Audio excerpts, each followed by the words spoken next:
सभी को नमस्ते। संध्या के मनसा परिक्रमा के मंत्रों में आज हम प्रतीची दिशा का मानसिक परिभ्रमण करेंगे, अर्थात जो हमारी पीठ के पीछे की दिशा है उस दिशा में आज हम परिभ्रमण करेंगे। सर्वप्रथम मनसा परिक्रमा के मंत्रों में हमने पूर्व की दिशा का, जो हमारे सामने की दिशा है, उस दिशा का मानसिक परिभ्रमण किया और वहाँ परमपिता परमात्मा अग्नि के स्वरूप में अनंत जान लिए हमसे पूर्व ही पूर्व की दिशा में हमें उपस्थित मिला। इससे उस परमपिता परमात्मा की सार्वभौमिकता और सर्वव्यापकता सिद्ध होती है। दूसरा परिभ्रमण हमने अपनी दक्षिण दिशा में किया, अर्थात दाहिनी दिशा में किया, तो हमने देखा कि वह परमपिता परमात्मा परम ऐश्वर्यशाली इंद्र के रूप में इस संसार के अनंत ऐश्वर्य, धन संपदाएं, विविध ऐश्वर्य और यश लिए हुए विद्यमान था। उस परमपिता परमात्मा से हमने कर्म करने की प्रेरणा लेते हुए, पुरुषार्थ करने की प्रेरणा लेते हुए अपना परिश्रम किया, पुरुषार्थ किया और अनंत धन, ऐश्वर्य, यश ये सब प्राप्त किए। उसकी सार्वभौमिकता, उसकी सर्वव्यापकता, उसकी न्यायकारिता का हमने अनुभव किया। आज हम मनसा परिक्रमा के तीसरे मंत्र का अवलोकन करते हैं। आइए मंत्र का अवलोकन करते हैं। मंत्र है ओम प्रातीचीदिक्वरुणोऽधिपति प्रीदाकुरक्षितान्नमिषवा तेभ्यो नमोऽधिपतिभ्यो नमो रक्षितृभ्यो नमः ईशभ्यो नमः अस्तु। योऽस्मान् वेष्टियं वयं विष्मस्तं वोजम्भे दद्मः।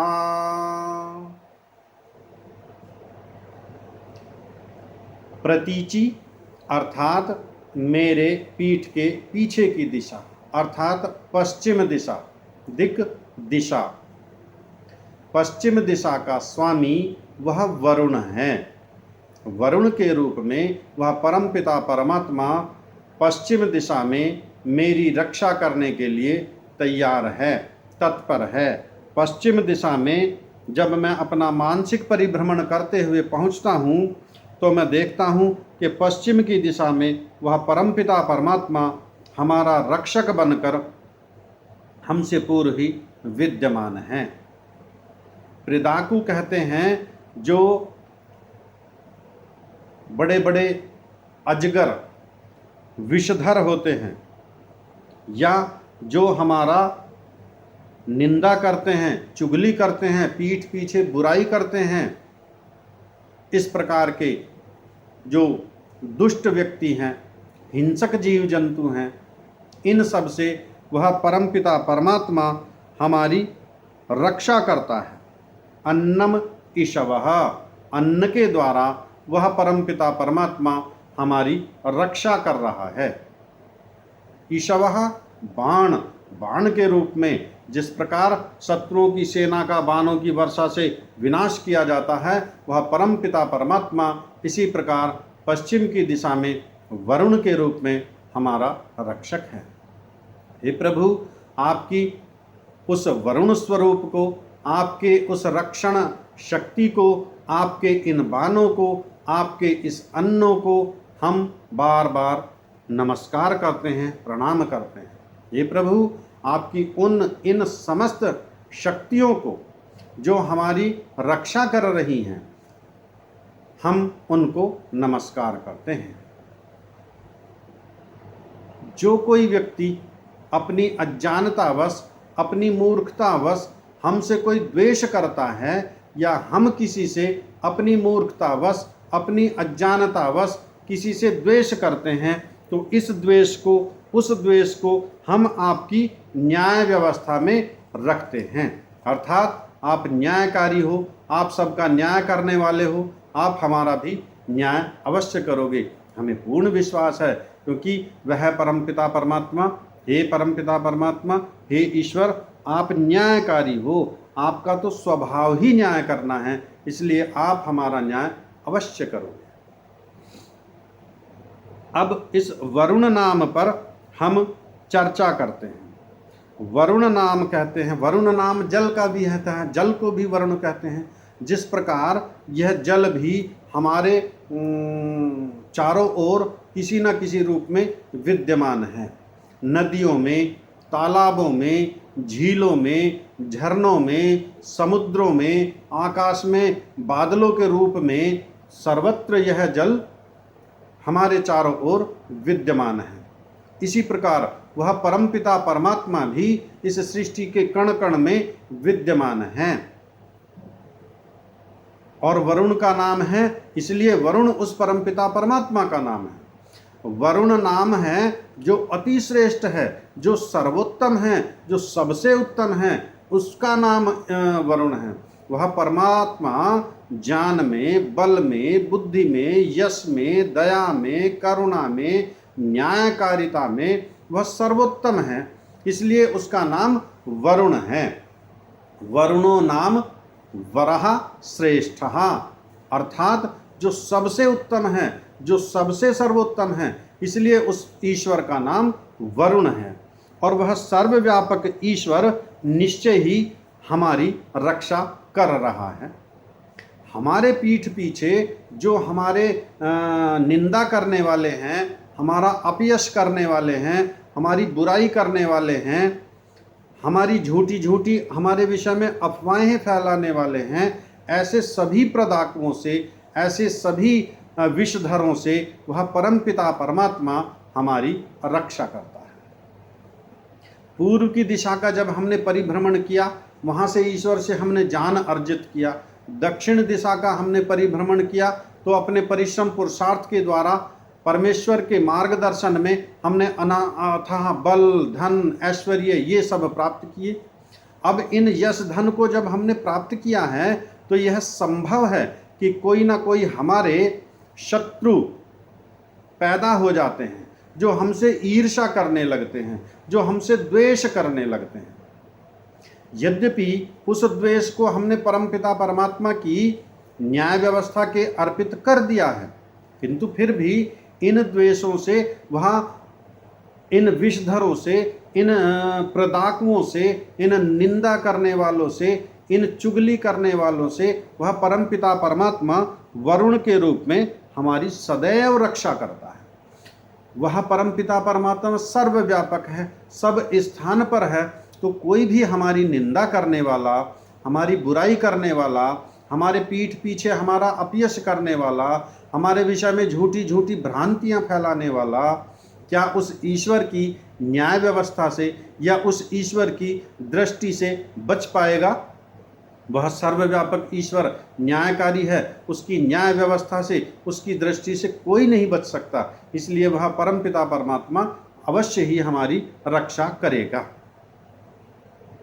दूसरा, हम देखते हैं कि पीठ का जो मुख्य कार्य है वह भार ढोना है।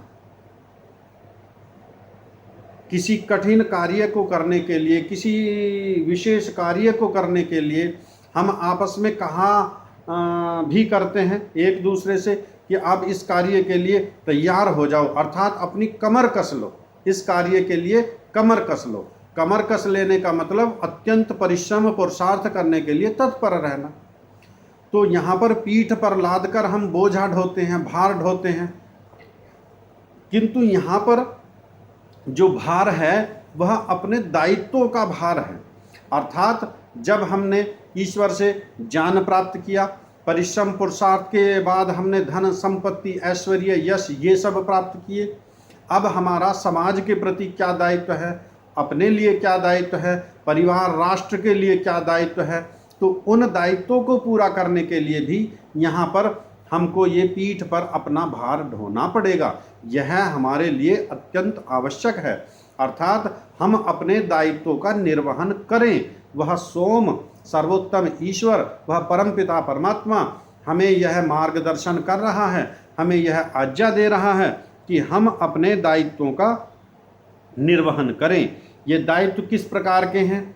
ये दायित्व हैं, एक दायित्व तो हमारा वर्ण व्यवस्था का है कि हम इस राष्ट्र और समाज में अपनी वर्ण व्यवस्था को हम सुचारू रूप से लागू करें। इस वर्ण व्यवस्था में हम सहयोग करें। जिस जिस वर्ण के हम दायित्व हैं, जिस जिस वर्ण का हमारे ऊपर दायित्व है, जिस जिस वर्ण में हम कार्य कर रहे हैं, उस कार्य को हम अपने पूर्ण ईमानदारी के साथ करें, अपने पूर्ण परिश्रम के साथ कार्य करें। वर्ण व्यवस्था में सर्वोच्च वर्ण होता है ब्राह्मण का, अर्थात ब्राह्मण जो अपनी विद्या में पूर्ण होता है। इसका कार्य है अज्ञान अंधकार को समाज राष्ट्र से मिटाना। तो यदि हम ब्राह्मण वर्ण में हमारा निर्धारण हुआ है, यदि हम ब्राह्मण वर्ण में जी रहे हैं, तो यह हमारा दायित्व है कि हम अपनी विद्या के द्वारा, अपने ज्ञान के प्रकाश के द्वारा इस समस्त राष्ट्र के अविद्या रूपी अंधकार का हम विनाश करें। इस वेद विद्या का, सत्य सिद्धांतों का जितना जितना प्रतिपादन हो, हम अपने राष्ट्र में और समाज में, परिवार में, मित्रगणों में इस वेद विद्या का अधिक से अधिक प्रचार करें, प्रसार करें। दूसरा, क्षत्रिय। यदि हमारा क्षत्रिय वर्ण है तो क्षत्रिय का दायित्व होता है अन्याय अत्याचार से प्रजा की रक्षा करना। अर्थात यदि हम क्षत्रिय वर्ण में हैं तो किसी भी प्रकार का जनता का शोषण ना हो पाए, एक दूसरे का कोई शोषण ना कर पाए, अन्याय अत्याचार को मिटाना, सबकी रक्षा करना, ये क्षत्रिय वर्ण का मुख्य दायित्व है। तो यदि हम क्षत्रिय वर्ण में आते हैं तो हम उस देश, राष्ट्र, समाज और अपने परिवार की रक्षा करें। यह है हमारा दायित्व। तीसरा हमारा दायित्व है, जो वर्ण है वह वैश्य। वैश्य का अर्थ होता है जो व्यापार करने वाले हैं, धन अर्जन करने वाले हैं। अर्थात वैश्य का दायित्व है कि इस राष्ट्र समाज में किसी भी वस्तुओं का अभाव ना होने दे, उत्पादन बढ़ाएं। यदि उपभोग बढ़ रहा है तो उत्पादन भी बढ़ाएं। उसके लिए वस्तुओं का संग्रह कर करके ना बैठ जाएं, ताकि एक क्षेत्र में कहीं अकाल पड़ जाए, कहीं किसी वस्तु का अभाव हो जाए, समाज में असंतोष हो जाए। तो ये वैश्य वर्ण का मुख्य दायित्व है कि वह इन सब के द्वारा इस समाज, राष्ट्र का रक्षण करके अपने दायित्व का निर्वहन करे। चौथा वर्ण होता है हमारा शूद्र। शूद्र होता है जो इन तीनों वर्णों से निम्न होता है, अर्थात उसके पास न्यून विद्या होती है। शूद्र अछूत नहीं होता है, शूद्र कोई अछूत नहीं, शूद्र हमारा अपना भाई है, हमारे समाज का अंग है, इस राष्ट्र का अभिन्न अंग है, आर्यों के वर्ण का अभिन्न अंग है। चारों वर्ण मिलकर के ही इस वर्ण व्यवस्था को पूर्ण करते हैं। तो शूद्र वर्ण व्यवस्था का महत्वपूर्ण स्तंभ है, यह कोई अछूत नहीं है। हाँ, शूद्र की विद्या न्यून होती है, वह स्वतंत्र रूप से ना अपना व्यापार कर सकता है, ना वह राष्ट्र समाज की रक्षा कर सकता है, वह शरीर से भी निर्बल है, वह बुद्धि से भी निर्बल है, और वह स्वतंत्र रूप से अपना व्यापार नहीं कर सकता, किसी की रक्षा नहीं कर सकता, और वेद विद्या के प्रचार प्रसार का कार्य नहीं कर सकता। तो उसकी जीविका इन तीनों के साथ साथ व्यतीत होती है। अर्थात ब्राह्मण का दायित्व है वह अपने भाई की रक्षा करे, उस शूद्र की अपनी विद्या से रक्षा करे। ब्राह्मण की विद्या शूद्र के लिए, क्षत्रिय का बाहुबल शूद्र के लिए, वैश्य का धन उस शूद्र के लिए। तो ये हम सब के मुख्य दायित्व हैं जो हमारे पीठ पर यह भार है राष्ट्र और समाज के लिए। परमपिता परमात्मा भी हमें यह निर्देश दे रहा है कि हम इस समाज का संतुलन बनाए रखने के लिए अपने दायित्वों का निर्वहन करें। दूसरा हमारा दायित्व होता है आश्रम दायित्व, अर्थात आश्रम। आ कहते हैं सब ओर से, हर प्रकार से, अर्थात अपने मन, वचन व शरीर से। श्रम मीन्स परिश्रम करना, अर्थात सब ओर से जिसको हम परिश्रम करते हैं उसके द्वारा ये, उसके लिए ये आश्रम है। इसमें सर्वप्रथम आश्रम होता है ब्रह्मचर्य आश्रम। हर प्रकार से मन, वचन व शरीर से पूर्ण पुरुषार्थ करना है, कठोर परिश्रम करना है, ब्रह्मचर्य का रक्षण करना है, अपने शरीर का पुष्टि वर्धन करना है और वेद विद्या का हमको संवर्धन करना है। उस विद्या को सीखना है, उस विद्या को ग्रहण करना है परिश्रम और अपने पुरुषार्थ के द्वारा। वेद विद्या का ग्रहण करके इस शरीर का बल वर्धन करने के पश्चात दूसरा आश्रम हमारा आता है गृहस्थ आश्रम। अर्थात जब हम विद्या से परिपूर्ण होकर के, शरीर से परिपूर्ण होकर के, तब हम गृहस्थ आश्रम में प्रवेश करते हैं। तो गृहस्थ आश्रम का मुख्य दायित्व होता है कि वह राष्ट्र और समाज के लिए उत्तम संतान उत्पन्न करे। अर्थात गृहस्थ आश्रम केवल अमर्यादित आचरण के लिए नहीं है, वह मर्यादा में रहते हुए श्रेष्ठ संतानों का इस राष्ट्र समाज के लिए उत्पन्न करता है। इसलिए गृहस्थ आश्रम का यह महत्वपूर्ण दायित्व है जो उसको पूरा करना है। ये हमारी पीठ पर भार है, यह दायित्व है, इसको हमें पूरा करना है। तीसरा हमारा होता है वानप्रस्थ आश्रम। अर्थात 50 वर्ष की आयु के पश्चात गृहस्थ आश्रम के समस्त उत्तरदायित्व अपने पुत्रों को सौंपकर व्यक्ति वानप्रस्थी हो जाता है और वह वेद विद्या का पठन पाठन करके अपनी और विद्या बढ़ाता है। 75 वर्ष पर्यंत अपनी विद्या बढ़ाने के उपरांत वह फिर संन्यास आश्रम ग्रहण कर लेता है, संन्यास आश्रम में चला जाता है। तो वह घूम घूम कर समाज राष्ट्र में उस वेद विद्या के सिद्धांतों का प्रचार प्रसार करता है। यह सब हमारे मुख्य दायित्व हैं। हम इन दायित्वों को अपना पूर्ण करें और इस कर्तव्यों को पूर्ण करके जो हमारा दायित्व है उससे हम मुक्त हों। यदि हम अपने दायित्वों को नहीं पूर्ण करेंगे तो समाज में असंतुलन फैल जाएगा। इसलिए वह परमपिता परमात्मा सर्वोत्तम ईश्वर वरुण के रूप में सर्वव्यापक होकर, सर्वदृष्टा होकर हमारा मार्गदर्शन कर रहा है और हमारे प्रत्येक कार्य को देख भी रहा है कि कहीं हम अपने दायित्वों में कोई ढील तो नहीं दे रहे हैं, हम अपना भार स्वयं उठाए हुए हैं अथवा नहीं। वह परमपिता परमात्मा सर्वव्यापक ईश्वर हमको इस प्रकार आदेश दे रहा है, हमारा मार्गदर्शन कर रहा है। अन्न, जो अन्न के द्वारा हमारा ईश्वर रक्षण करता है। अन्न एक जो हमारे भोज्य पदार्थ हैं, हम इनको भी अन्न कहते हैं। यह भोज्य पदार्थ भी बड़े तप और परिश्रम से यह अन्न पैदा होता है। किसान जानता है अन्न किस प्रकार पैदा होता है, उसको कितना परिश्रम करना पड़ता है, कितना पुरुषार्थ करना पड़ता है। खेत को जोतना है, कब कौन सा बीज बोना है, कब निराई गुड़ाई करनी है, किस प्रकार उसमें कीटनाशक का प्रयोग करना है, खाद आदि का प्रयोग करना है, कब फसल कटनी है, किस प्रकार उसकी निराई गुड़ाई मंडाई आदि सब करते हैं। तो इतना बड़ा परिश्रम पुरुषार्थ के बाद यह अन्न पैदा होता है। बड़े तप और परिश्रम के बाद उस अन्न से हमारे भूख रूपी जो शत्रु हैं उनका विनाश होता है। अर्थात जब हमारे भूख लगती है, जब बहुत तेज भूख लगी होती है तो व्यक्ति को कुछ भी अच्छा नहीं लगता। नहीं पहले भोजन दो तब बात करेंगे, नहीं और कार्य तब करेंगे जब पहले भोजन खा लूँ। कहते हैं भोजन खा करके ही आंखें खुलती हैं।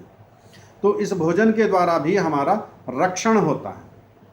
दूसरा, अन्न, ये प्रजा भी राजा का अन्न होता है। अर्थात यदि यह अन्न सुरक्षित है, संरक्षित है, तो राजा भी सुरक्षित है और राज्य भी सुरक्षित है। यदि प्रजा असंतोष में है, अभाव में है, अत्याचार में है, तो राज्य में विद्रोह हो जाते हैं, फिर ना राजा रहता है ना राज्य रहता है। इसलिए राजा का यह दायित्व है, यह कर्तव्य है कि वह अपनी प्रजा को संतुष्ट रखे, सुखी रखे। दूसरा, ईश्वर हमें आदेश देता है समानी प्रापा सहा वो अन्न भागः।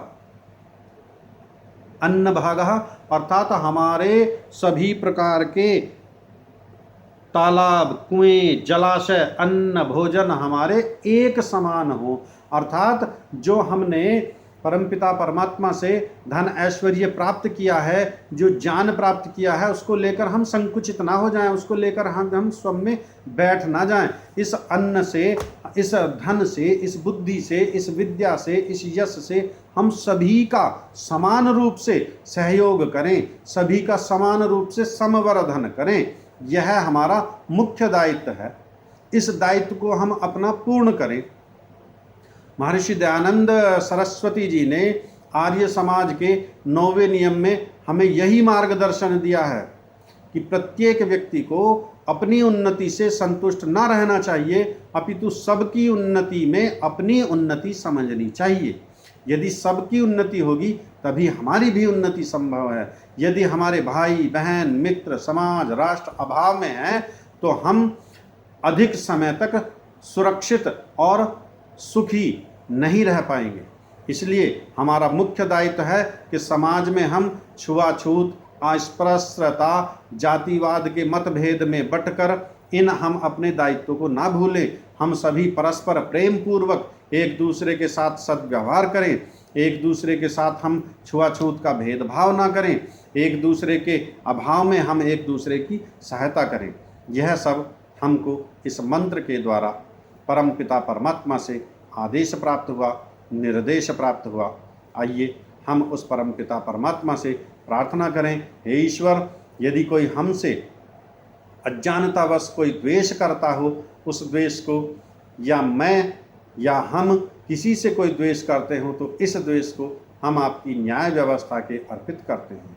हे परमात्मा, हमें पूर्ण विश्वास है कि आप हमें ऐसी बुद्धि प्रदान करोगे जिससे हमारा कोई प्रदाकु पैदा ही ना हो, अर्थात कोई विषधर पैदा ही ना हो, कोई हमारा निंदक पैदा ही ना हो, सब हमारे मित्र बने। जब हमारा व्यवहार उत्तम रहेगा तो सब हमारे मित्र ही बनेंगे।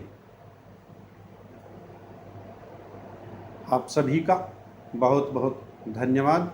इस वीडियो को आप अपने मित्रगणों में, अपने संबंधियों में प्रसारित करते रहें, ताकि इस संध्या के मंत्रों का सभी आर्यगणों को, अपने सभी मित्रगणों को, अपने सभी बंधुओं को अधिक से अधिक लाभ मिलता रहे। सभी का बहुत बहुत धन्यवाद।